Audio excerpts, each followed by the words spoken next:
Vale, pues ya está grabando. Ok. Ok, pues yo creo que estamos todos. Hola Maite. Hola. Hola Javi. Vale. Bueno, si alguien fuera a entrar y yo no me diera cuenta, pues que alguien me lo diga, ¿vale? Vale. Ok. Maravilla. Ok, creo que voy a... ¿Veis la pantalla, verdad? Sí. Maravilla. Sí. Ay, mira, aquí. Juan Fran. Mentira. Ah, sí, vale. Juan Fran, que no lo tenía localizado. Ok. Bien.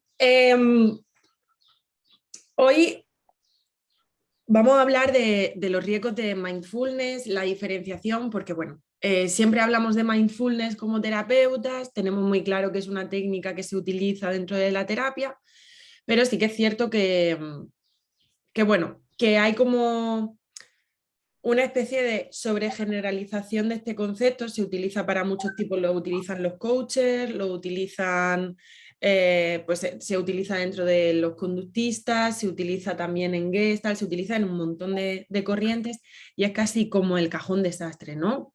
Y sí que creíamos interesante, Esmeralda y yo, aprovechar esta sesión para hacer ciertas delimitaciones para que cuando hablemos de mindfulness hablemos con cierta propiedad, ¿no?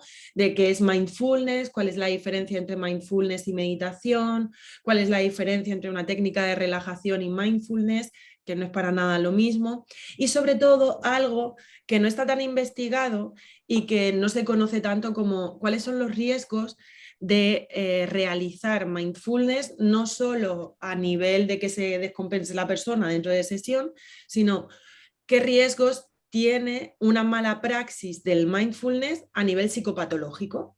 Es decir, cada vez hay más estudios que evidencian que hay comorbilidad con la práctica de mindfulness y, por ejemplo, personalidades narcisistas o una especie de disociación de la emoción y bueno, y esto también acarrea problemas, ¿no? Aunque la persona se sienta mejor.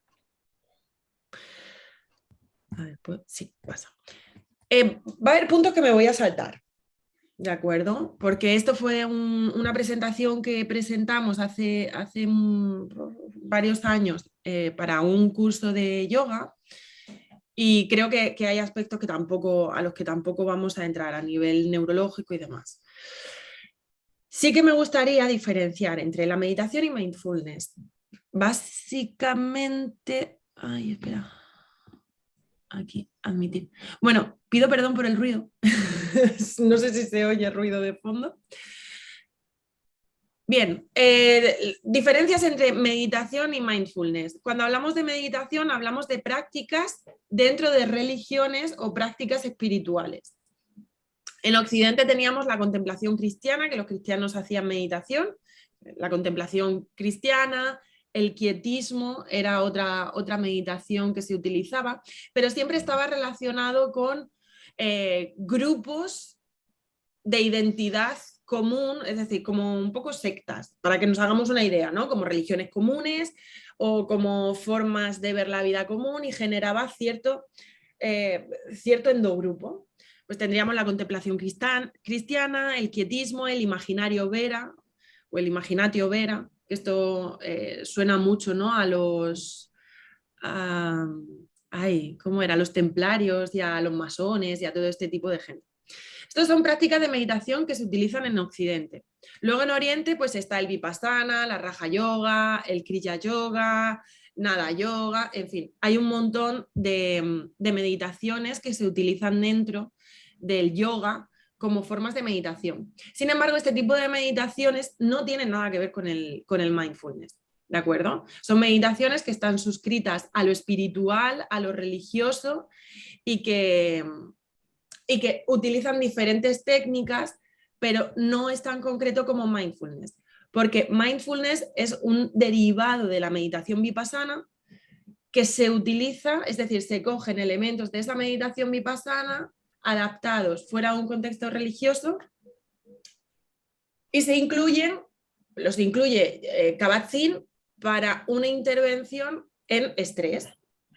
Entonces hace un programa de 8, no sé si eran 8 o 10 sesiones en el que se van trabajando determinadas prácticas de la meditación vipassana, aisladas de cualquier contexto religioso, y oye, comprueba que efectivamente se reduce el malestar de personas pues, que tenían afecciones estomacales o afecciones en el corazón, etc. Vale. No sé cómo puedo.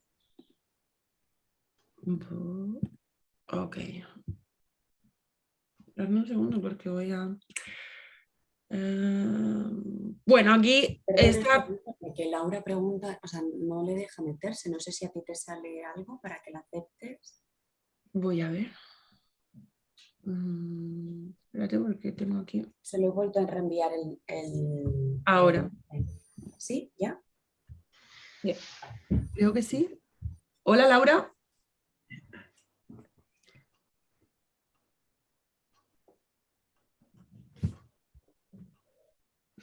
Hola.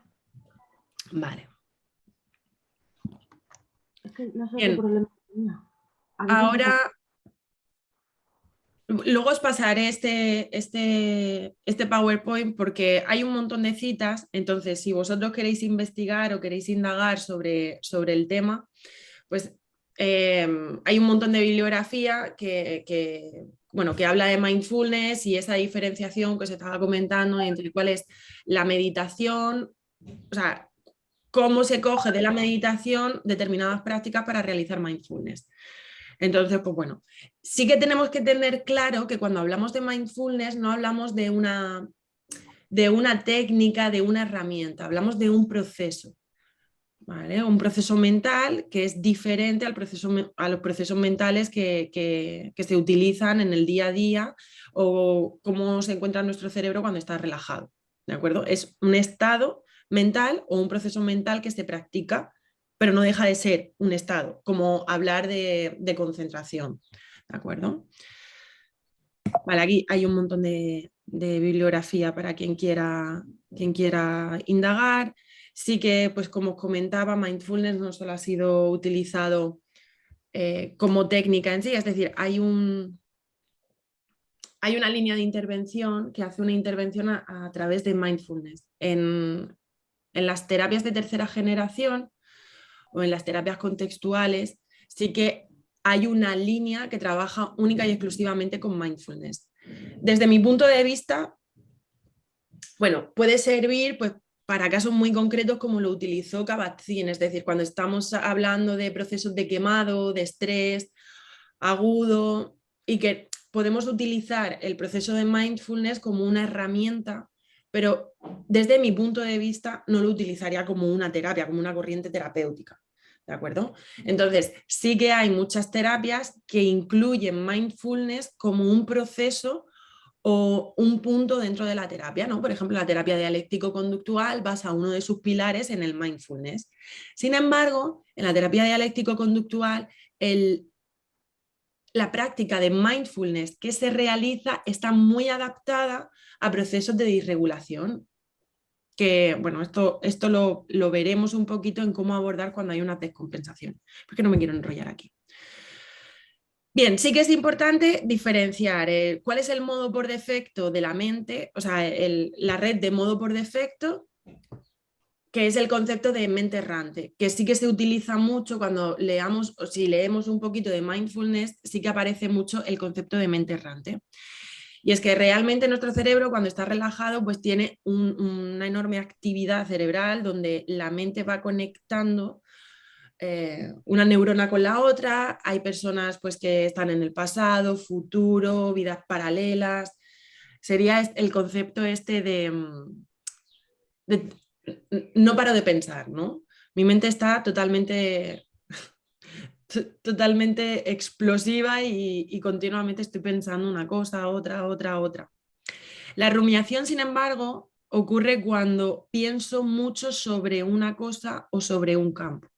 ¿Vale? El concepto de mente errante sería cómo funciona la mente cuando la dejamos totalmente libre. Y se ha investigado y está probado que al final, cuando tenemos el cerebro relajado, lo que ocurre precisamente no es que se vacíe o se libere, sino que implosiona y empiezan a aparecer un montón de actividad cerebral.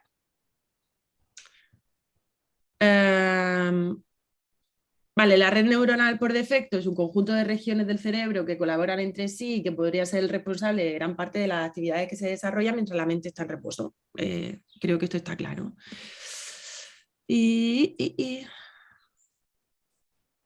Bueno, aquí había una investigación en Science del 2010 que decía que en torno al 30% del tiempo la mente está deambulando. Estamos en ese estado de mente errante.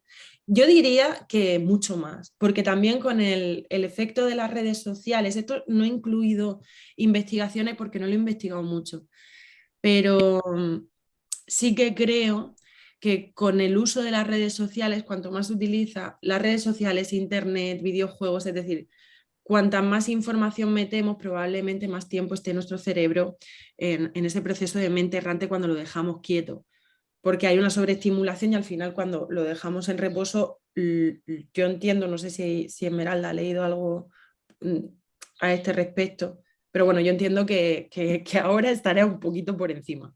Es mi opinión, no tengo ciencia para respaldarlo. Bien, esta sería la red neuronal por defecto. Cuando hablamos de la red de la mente en modo errante, como veis, pues están activados pues, muchas partes del prefrontal, sobre todo se activan mucho partes límbicas, también si vemos la corteza visual, porque muchas de las veces es como que se están recreando imágenes y la persona está, pues, puede estar viviendo un mundo paralelo. Vale, esto por aquí, esto no nos interesa. Bueno, pues esta es la diferencia entre la mente errante y la atención plena. Esto sería con la práctica de mindfulness. Esto sería la mente errante, ¿no? Cómo está nuestro cerebro cuando está en reposo. Como veis, hay mucha más activación. Vale, no nos interesa. Ok, esto sí que nos interesa. Cuando hablamos de mindfulness, hablamos de 8. Repito, cuando hablamos de mindfulness, hablamos de la práctica que Jon Kabat-Zinn desarrolla en una unidad del estrés en Estados Unidos para trabajar con la ansiedad y el estrés. En esta práctica hay 8 actitudes: no juzgar, paciencia, mente del principiante, confianza, es trabajar el apego seguro mediante la práctica meditativa, no esforzarse, aceptación y ceder. ¿Qué quiere decir esto de no juzgar? Pues asumimos una postura de testigos imparciales como toma de conciencia de los juicios y reacciones a experiencias tanto internas como externas. Es decir, tratamos de observar sin entrar al juicio, sin entrar al enfrentamiento, sin entrar a la búsqueda del porqué, de la causa, a esa relación de, claro, es que ayer me pasó esto y por eso, ¿no? Tratamos de mantener a la persona, de guiar como terapeutas a la persona en ese proceso, tratando de traerla simplemente a lo que está sintiendo, sin más. ¿De acuerdo? Para eso los terapeutas pues tenemos que estar muy encima, preguntando mucho acerca de, oye, ¿qué es lo que estás sintiendo? ¿Dónde estás ahora mismo? ¿Estás juzgando esto que está ocurriendo? ¿De acuerdo? O por ejemplo, un indicador de si la persona está juzgando o no, si cuando estamos realizando la práctica de mindfulness vemos que su malestar aumenta.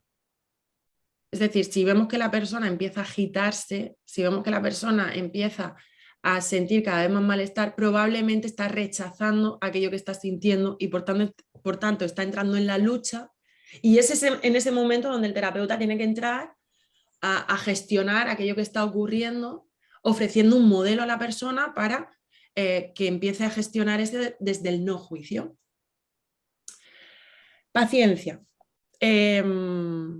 Los que habéis escuchado audios de mindfulness o de prácticas de aceptación de sensaciones, se repite mucho la palabra con infinita paciencia, observo, no me enfrento, etc. Porque la paciencia es, tratamos de modelar una forma de sabiduría, una forma de conocimiento desde la aceptación y la comprensión de que las cosas ocurren cuando y cómo les toca. Es decir, a no precipitar, a no tratar de controlar, a simplemente observar pues, desde la quietud y desde la aceptación. Se puede aplicar a la mente, al cuerpo y al entorno. Por ejemplo, lo aplicamos a la mente cuando nuestra mente continuamente se está yendo al futuro, al pasado o a la vida paralela. Con infinita paciencia observo cómo mi mente se va a otro tiempo, pero vuelvo a traer la atención a aquello que está ocurriendo. Nuestro cuerpo, pues por ejemplo, cuando estamos con personas o cuando trabajamos con personas que han tenido pánico, o bien crisis de pánico, o bien trastorno de pánico, o bien, bueno, que lo llamarán como crisis de ansiedad, pero sobre todo, o hipocondria, pero sobre todo relacionadas con las sensaciones internas. Hay personas que son muy sensibles a las sensaciones internas.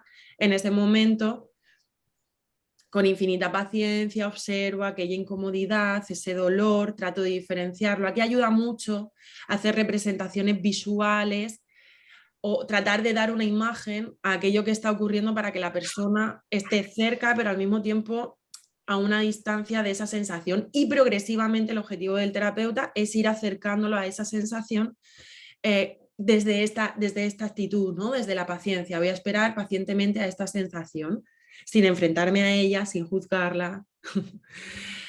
Y luego con el entorno se refiere a los ruidos, se refiere a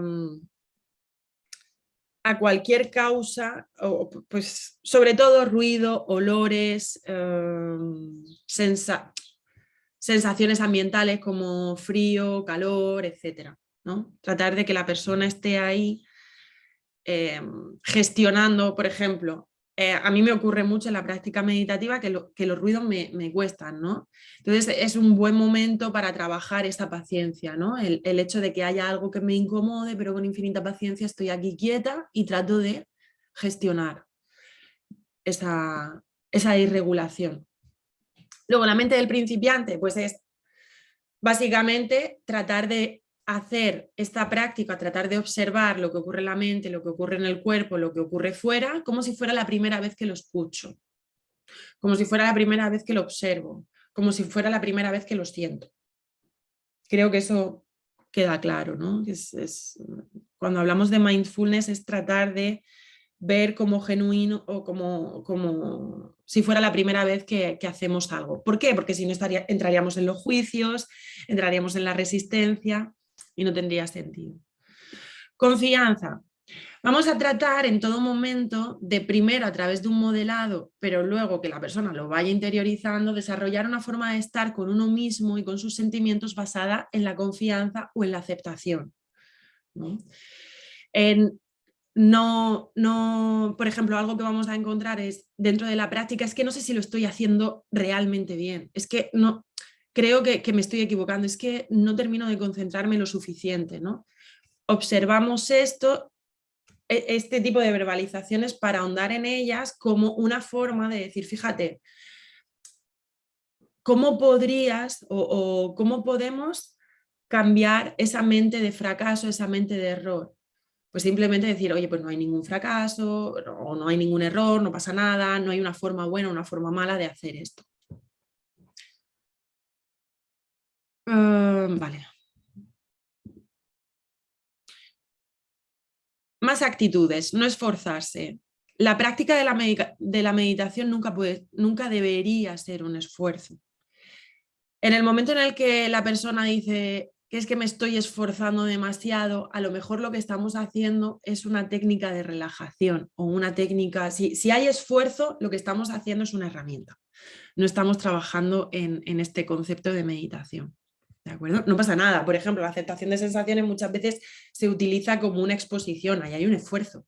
Pero claro, porque lo que estamos haciendo es una técnica de intervención, no estamos practicando una forma de estar en el mundo, que sería lo de mindfulness. No sé si se entiende ahí la diferencia. Pero cuando hablamos de mindfulness propiamente dicho, pues no hay un esfuerzo. Es un proceso de no hacer, simplemente de estar, de tratar de atender desde el no esfuerzo, desde la aceptación, desde la confianza, desde la paciencia. ¿De acuerdo? Es una forma de no tratar de llegar a ningún sitio para abrir un espacio a el ser. ¿De acuerdo? La aceptación creo que es el concepto que más definiría la práctica de mindfulness, pero al mismo tiempo también es el concepto más complejo, ¿no? al que creo que es el que se llega en algunos momentos durante la práctica, pero cuando ya la persona ha ido trabajándolo durante mucho tiempo y digamos que sería como el último paso, ¿de acuerdo? Y es aceptar las cosas tal cual nos llegan, sin juzgar, sin enfrentarnos, sin tratar de controlar o eliminar de la conciencia. La aceptación es justo lo contrario de la evitación. ¿Vale? Tendríamos un continuo, sería aceptación, evitación. Nos podemos acercar a ella, pero no podemos tratar de estar continuamente en un estado de aceptación, porque ni somos Buda, ni sería, creo que ni sería adaptativo estar continuamente en la aceptación. Nos movemos hacia la aceptación como una forma de integrar aquellos procesos desagradables, pero no podemos ir siendo, ¿sabes? Como siendo yogis de la vida. Pues tampoco. O sea, ahí nos llevaría a una patología, ¿no? Y luego ceder. Creo que para mí ceder es una de las claves que más ayudan en terapia y es la actitud de soltar, de no enfrentarme, de no aferrarnos a lo que nos gusta y luchar contra lo que nos parece desagradable. Como veis, aceptar y ceder va muy de la mano. A mí me gusta mucho para trabajar esto, hablar de trabajar con la imagen de un pañuelo, ¿no? De utilizar una servilleta en consulta y decir, cuando tensamos, al final la experiencia es de desgarro. Es ese, ¿no? Es decir, imagínate que tu estado emocional o tus sensaciones son el pañuelo. Si yo tiro hacia los lados, al final lo que se produce es un quiebre, esa sensación de ruptura. Para determinadas cosas, utilizar como diciendo, ¿qué pasaría si yo suelto? ¿Qué pasaría si yo cojo la realidad tal cual me viene, me amoldo a ella, teniendo claro cuál es mi sitio, cuáles son mis intereses, y utilizo toda esa energía para, en el momento oportuno, tratar de cambiar las cosas, pero no acción-reacción. No me viene algo y automáticamente reacciono devolviéndolo, porque si no se produce ese fragmento. Es una metáfora que a mí me ayuda, por si sirviera. Entonces, aquí vamos con los mitos sobre mindfulness, que eso era lo que yo quería ver. Mindfulness es una herramienta de relajación, falso. No es una herramienta de relajación. Muchas veces cuando hagamos mindfulness puede ser que incluso nos sintamos peor tras la práctica que cuando empezamos. Por tanto, mindfulness no siempre es una práctica agradable. ¿Guay? Mindfulness es una forma de cultivar la felicidad. Mentira. Mindfulness es una forma de entrenar un proceso mental, no más. Consiste en dejar la mente en blanco. Tampoco.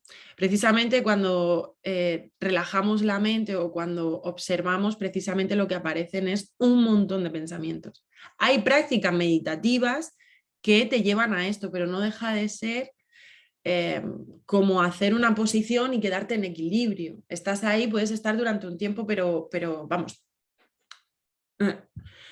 No es que cuando yo quiera, en todo momento, cuando haya algo desagradable, consiga dejar la mente en blanco. Ahí estaríamos hablando de disociación y todos sabemos que la disociación no es precisamente adaptativa. Con práctica y esfuerzo conseguirás eliminar el sufrimiento. Mentira. Precisamente la práctica de mindfulness lo que quiere es estar en contacto con el sufrimiento. Colateralmente, un efecto que ocurre es que algo desagradable deja de ser percibido como tan desagradable por un mecanismo de psicología básica, que es el hecho de la habituación, ¿no? Yo si estoy en contacto con un estímulo doloroso, pues llega un momento en el que el estímulo doloroso no es percibido como tan doloroso porque me he habituado a esa sensación. La práctica de mindfulness requiere un ambiente especial. Bueno, depende. Yo he requerido de un ambiente especial durante mucho tiempo, pero porque a mí me cuesta concentrarme un montón con los ruidos. Y tras la práctica con los años, pues conseguí concentrarme incluso aunque hubiera ruido. Pero realmente la práctica no requiere un ambiente especial. De hecho, es interesante practicarla incluso desde la incomodidad del ruido. Sería lo más adaptativo. Muchas veces sí que no se hace, pero como he dicho, más por el terapeuta que por en sí la práctica. ¿Su práctica es eficaz para tratar el problemas psicológicos? Pues sí y no. Por ejemplo, la práctica per se, si no es adaptada, puede ser disfuncional para la patología. Por ejemplo, si con una persona con un trastorno límite de la personalidad, narcisismo o histrionismo practicamos mindfulness como Jon Kabat-Zinn propone para reducir la ansiedad, probablemente lo que estamos haciendo es reforzando el problema y no tanto trayendo a la persona a otro estado que tenga que ver más con ver, sacar la mirada interna hacia afuera. Mindfulness le viene bien a todo el mundo, mentira. Bueno, esta es una diapositiva que me pareció súper graciosa en aquel momento, ¿no? Que es como voy a vivir el momento y al final lo que hago es no vivir nada. Simplemente estoy totalmente disociada todo el día ahí haciendo meditación para mantenerme en el momento presente. Vale. Riesgos en la práctica meditativa. Creo que cada vez hay más. Esta presentación la hicimos hace 4 años, creo. Entonces, en aquel momento no había mucha investigación. Sí que hay una psiquiatra que curiosamente es religiosa ella, y hace una investigación muy interesante acerca de los riesgos de la práctica meditativa. Pues básicamente en aquel momento lo que había era que tenía efectos psicológicos negativos, alteraciones psicopatológicas y efectos espirituales negativos. El mayor riesgo es que la práctica de la meditación aumenta la consciencia de determinadas facetas o determinados cajones de la conciencia o de la vida de uno mismo y por tanto algo que ocurre es que se reducen las defensas, las muletas. Cuando hablamos de defensas hablamos de las muletas con las que la persona ha ido caminando a lo largo de la vida y probablemente lo que pueden hacer es emerger problemas latentes. He sabido dentro de la práctica de la meditación y de mindfulness que hay determinadas personas que no deberían hacer mindfulness. De hecho, hay retiros espirituales pues no sé si alguien lo conoce, ¿no? Pero hay retiros de estos de me voy y me quedo internado un mes o una semana haciendo meditación y en ese tipo de prácticas debutan muchos trastornos psicóticos.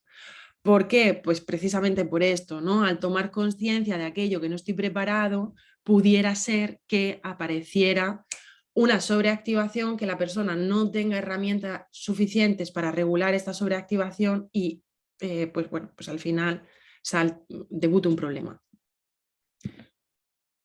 Vale, estos son noticias. Como digo, esto como lo voy a pasar, pues ya vosotros... Bueno, pues eso, las sombras de mindfulness, esto también me pareció interesante, ¿no? En un artículo del País que hablaba de cómo se estaba recetando mindfulness para todo y que, bueno, pues la Universidad de Valencia dijo que 1 de cada 4 meditadores sufre efectos adversos.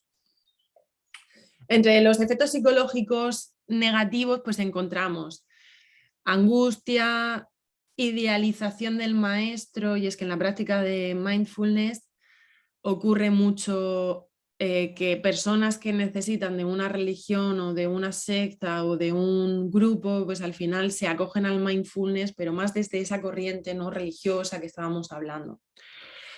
Desconexión de las emociones, disociación, aislamiento, me quedo meditando todo el día o trato de controlar mis emociones todo el tiempo. De hecho, de esto, a lo largo de mi experiencia me he encontrado a muchas personas que venían a consulta porque iban buscando a alguien que fuera experto en mindfulness y realmente comentaban que tenían auténticos santuarios dentro de su casa. Es decir, al final estaban muy aislados y, bueno, era difícil relacionarse con, o sea, es difícil relacionarse con una persona que lo tiene todo como un santuario, como si estuviéramos en la India, ¿no? Pues bueno, pues aquí era uno de los efectos negativos. Ensimismamiento, recuerdos negativos, memorias traumáticas, tristeza, regresión. También con mindfulness algo que ocurre es que empiezan a no importarme las emociones negativas. Esto quiere decir que la práctica se hace más como evitación que como realmente una escucha, una aceptación. Y luego, pues eso, una evasión espiritual, ¿de acuerdo? Es como salirme del mundo.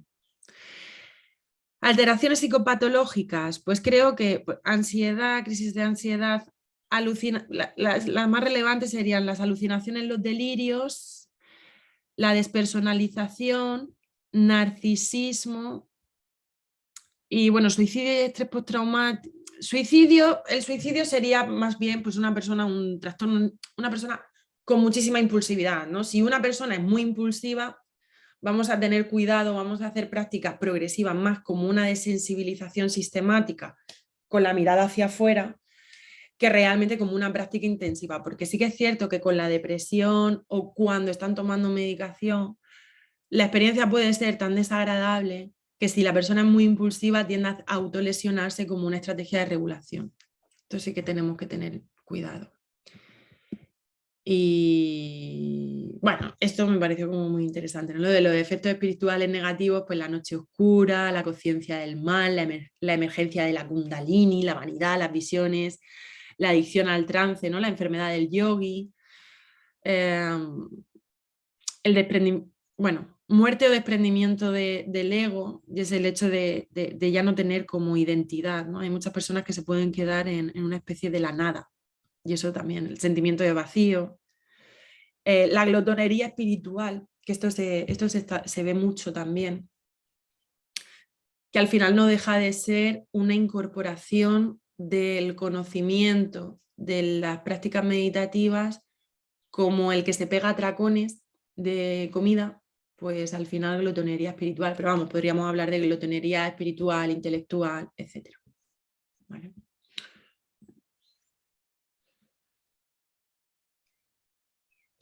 Para identificar la práctica patologizante, lo más importante que tenemos que tener en cuenta es cuando la persona no desea o no le gusta lo que le pasa y por tanto trata de hacer mindfulness para evitar eso. Si alguien me dice, no, es que yo quiero hacer, es que yo no me siento bien, es que lo estoy haciendo y me siento mal. Bien. O sea, si eso pasa, bien, lo estamos haciendo bien. Si lo que reforzamos es, ay, no, pues entonces vamos a dejar de hacerlo porque lo que tenemos que buscar es relajarnos o sentirnos bien, mal, porque estamos haciendo una práctica patologizante. Si el terapeuta no se siente cómodo en la incomodidad de la persona con la que está realizando la práctica, lo mejor es que opte por otras herramientas. No pasa nada. Pero sí que tenemos que tener en cuenta que cuando hacemos mindfulness tenemos que estar cerca del dolor, no de un dolor, y controlar que ese dolor no sea... Bueno, pues al final no se carga la persona, ¿no? Hay que estar ahí gestionando en la delgada línea de qué es estar cerca del dolor y qué es acercarse a un dolor que puede quebrar, ¿no? Y ser como un antes y un después para la persona. Eso tampoco sería lo interesante. Más prácticas patologizantes, cuando lo comparamos con el ideal pensado o imaginado de lo que debería ser, ¿no? Cuando la persona está diciéndose continuamente esto no lo hago bien, tengo que hacerlo de determinada forma, tenemos que tratar de mediar ahí. Y luego cuando nos resistimos a aceptar la realidad en el momento presente, manifestaciones de este tipo de fenómeno. Cuando la persona se va a una playa, cuando la persona empieza a imaginar algún sitio relajante, lo que nos está hablando es que precisamente no quiere aceptar lo que está ocurriendo en el momento presente, está tratando de evitar. Entonces, durante la práctica sí que tenemos que estar tratando de traer a la persona de todas esas herramientas mentales que va a utilizar como una forma de evitación. Se va a cortar la llamada. Iba a decir, digo, quedan menos de 3 minutos. Sí, sí. A ver, pues que creo que en menos de 3 minutos, no, mira que lo he tratado de hacer rápido. A ver, contraindicaciones y precauciones de la práctica de mindfulness. Importante. Personas en fase aguda de cualquier trastorno. Si tengo una persona que está descompensada, no hago mindfulness. Si tengo pacientes con riesgo o antecedentes de crisis disociativas, por ejemplo, si tengo pacientes con trastornos de estrés postraumático, experiencias de abuso sexual, trastornos conversivos, trastornos psicóticos, no hago mindfulness.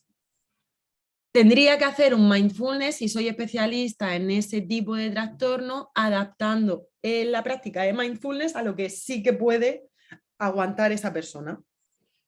Pero no realizo mindfulness como, ya te digo, cuando hablo de mindfulness hablo del programa de Kabat-Zinn. No utilizo mindfulness general para este tipo de personas.